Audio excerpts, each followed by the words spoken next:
Hello everyone, आप सभी कैसे हो। केवीएम ऑनलाइन प्लेटफॉर्म पर आप सभी का स्वागत है।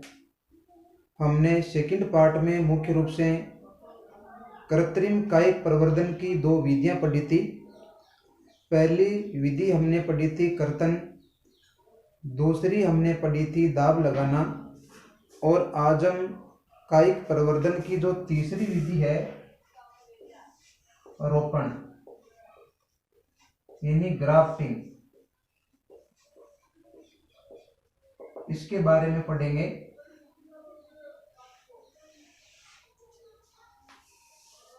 कायिक प्रवर्धन की इस विधि के अंतर्गत दो अलग अलग पादपों के हिस्सों को इस प्रकार से जोड़ा जाता है कि वे जुड़कर एक हो जाए और एक नए पादप के रूप में वृद्धि कर सके। स्वस्थ पादप के जिस भाग का हम रोपण करेंगे उसे हम कहेंगे कलम, और निम्न गुणों वाला स्थानीय पादप जिस पर रोपण किया जाता है उसे हम कहेंगे स्कंद। स्कंद और कलम को आपस में काटकर कसकर बांध देते हैं ताकि दोनों की जो एदाएं हैं ये एक दूसरे के पास पास आ जाए। कुछ समय के बाद में जब हम देखते हैं तो स्कंद और कलम की एदाएं मुख्य रूप से आपस में जुड़ जाती है और इनमें विभाजन शुरू हो जाता है। स्कंद तथा कलम दोनों के जो सहवन ऊतक होते हैं वो परस्पर मुख्य रूप से संपर्क स्थापित कर लेते हैं। कृत्रिम कायिक प्रवर्धन की यह विधि मुख्य रूप से आर्थिक महत्व के लिए बहुत ही उपयोगी मानी जाती है। यह विधि मुख्य रूप से अंगूर, सेब, नाशपाती और गुड़हल इत्यादि के लिए बहुत ही महत्वपूर्ण मानी जाती है। तो देखिए रोपण क्या है। आप सभी जानते हैं कि ये कायिक प्रवर्धन की एक ऐसी टेक्निक है, इसमें मुख्य रूप से पादप के जो अलग अलग भाग होते हैं उनको आपस में संयुक्त किया जाता है यानी जोड़ा जाता है। तो देखिए उच्च गुणों वाला पादप जिस भाग का रोपण किया जाता है उसे हम कलम कहते हैं, और निम्न गुणों वाला स्थानीय पादप जिस पर रोपण किया जाता है उससे हम स्कंद कहते हैं। बाद में ये जो कलम और स्कंद होती है इनको काटकर कसकर बांध देते हैं ताकि दोनों की जो एधाएं होती है, कैम्बियम होती है, वो एक दूसरे के पास पास आ जाती है और कुछ समय के बाद में जब हम देखते हैं तो दोनों की एधाएं परस्पर जुड़ जाती है। तो यह जो विधि है यह मुख्य रूप से आर्थिक महत्व के लिए बहुत ही उपयोगी है। जैसे कि अंगूर, सेब, नाशपाती, गुड़हल इत्यादि इस विधि के द्वारा प्राप्त किए जाते हैं। यह जो रोपण है इसकी मुख्य रूप से 4 विधियां हैं, या मैं यूं कहूं कि रोपण की 4 प्रमुख विधियां प्रचलित है। पहली है जिह्वा रोपण, जिसे हम जिह्वी रोपण भी कहते हैं। दूसरा है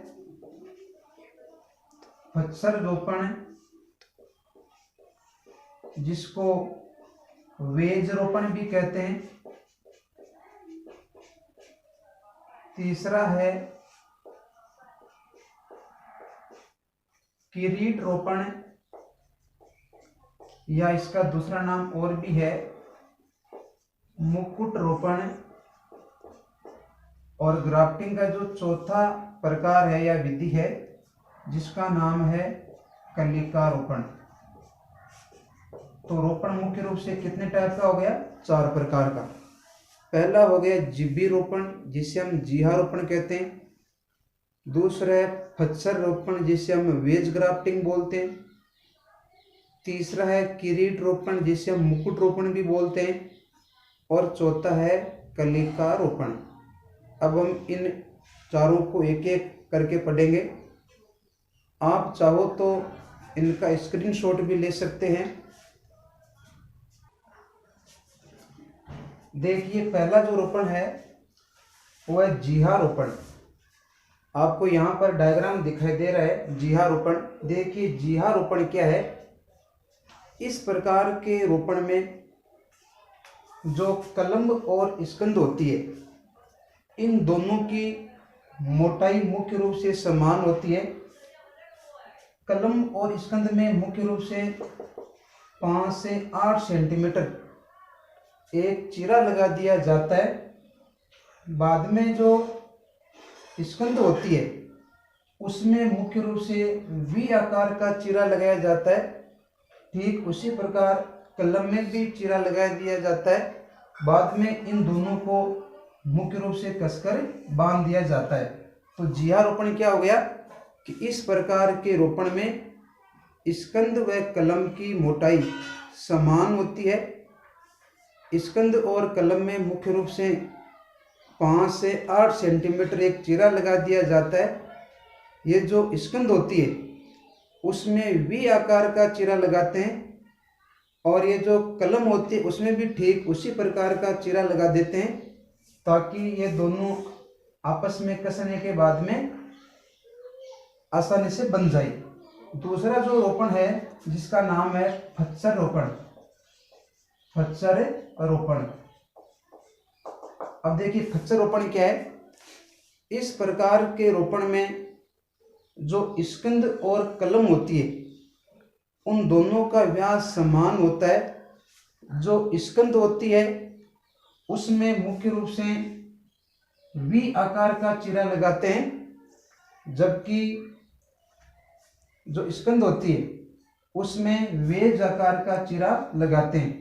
बाद में इन दोनों को कसकर बांध देते हैं। तो देखिए, फत्सर रोपण क्या हो गया? इस प्रकार के रोपण में स्कंद एवं कलम का व्यास समान होता है। स्कंद में मुख्य रूप से वी आकार का चीरा लगाते हैं, जबकि कलम में वेज आकार का चीरा लगा दिया जाता है। बाद में जो स्कंद और कलम होती है इन दोनों को कसकर बांध दिया जाता है।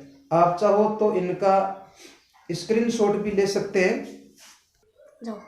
अब देखिए, तीसरा जो रोपण का ग्राफ्टिंग का प्रकार है वो है किरीट रोपण या मुकुट रोपण।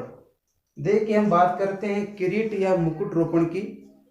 इस प्रकार के रोपण में ये जो स्कंद है इसका व्यास कलम के व्यास से कई गुना अधिक होता है, और एक स्कंद होती है उसके ऊपर कई कलमों को रोपित किया जा सकता है। यदि अपन उदाहरण की बात करें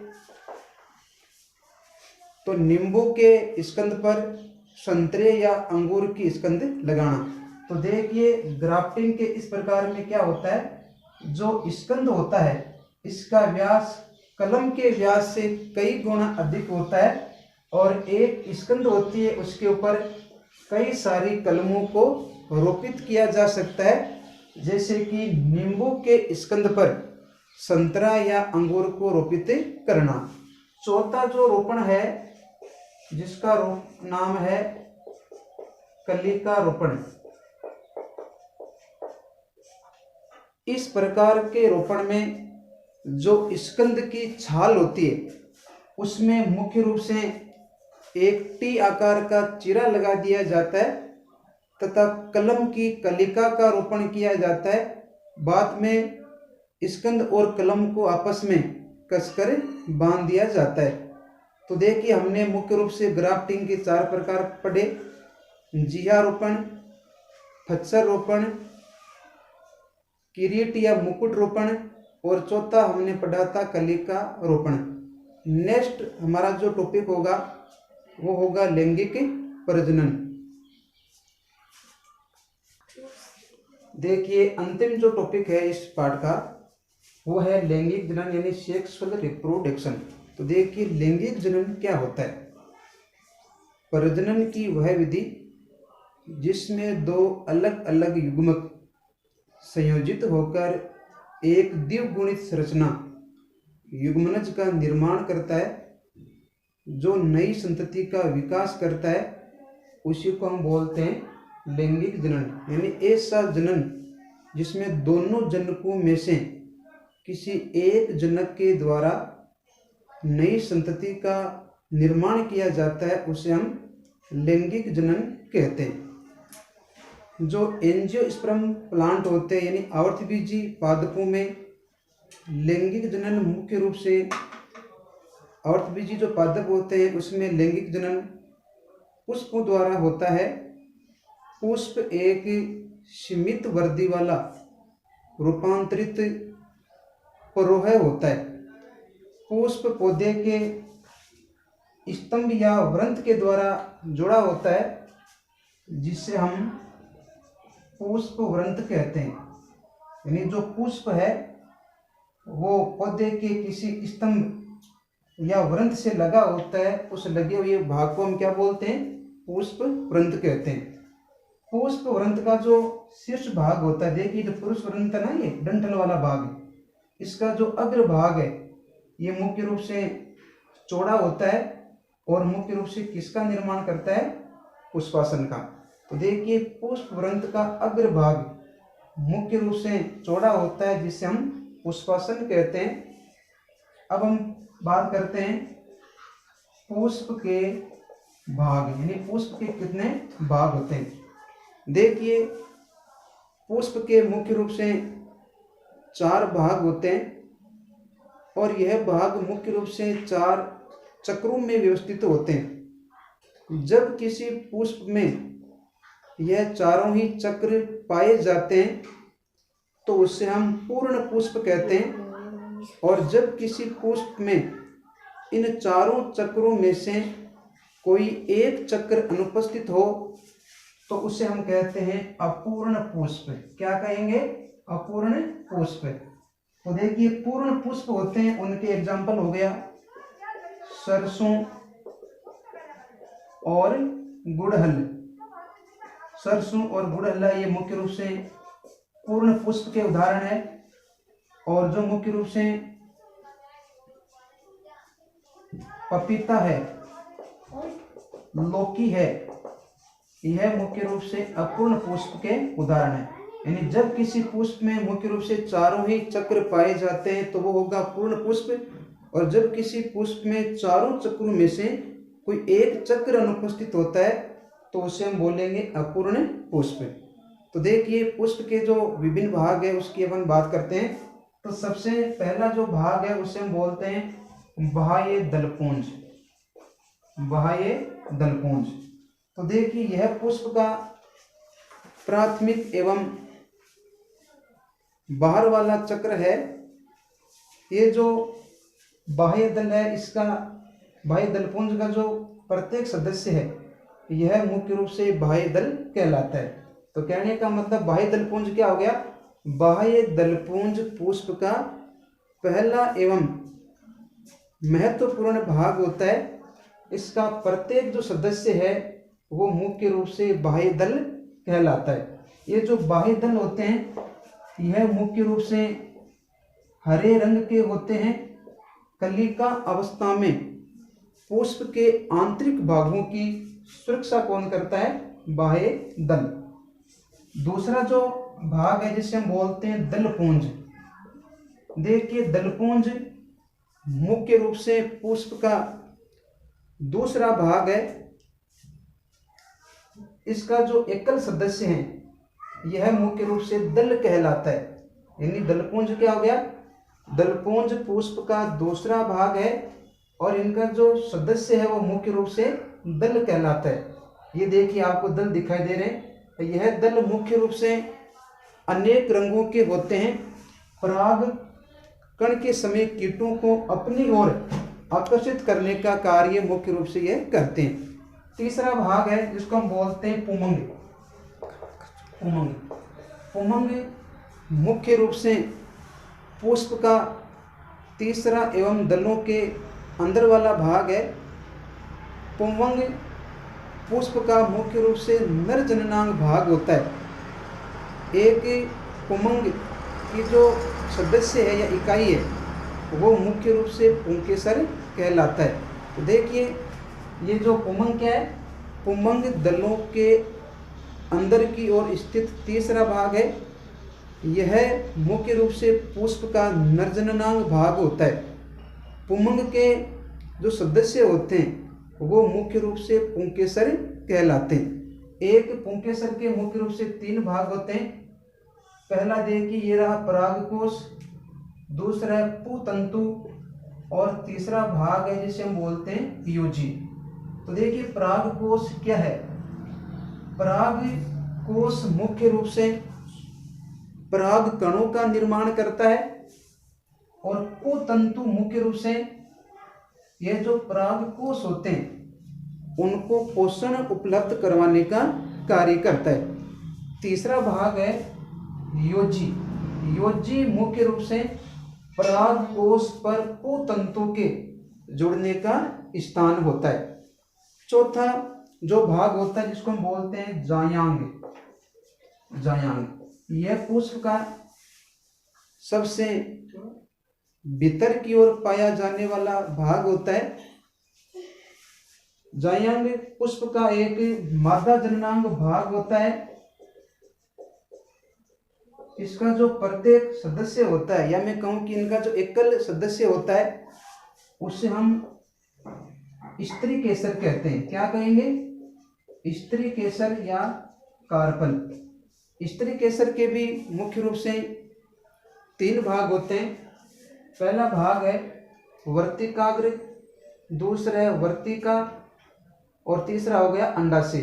तो देखिए जायांग क्या है। जायांग सबसे भीतर की ओर पाया जाने वाला भाग है। जायांग पुष्प का मादा जननांग भाग है। इसका जो एकल सदस्य है वो मुख्य रूप से स्त्री केसर या कार्पल्स कहलाता है। स्त्री केसर के भी 3 भाग होते हैं, वर्तिकाग्र, वर्तिका और अंडाशय।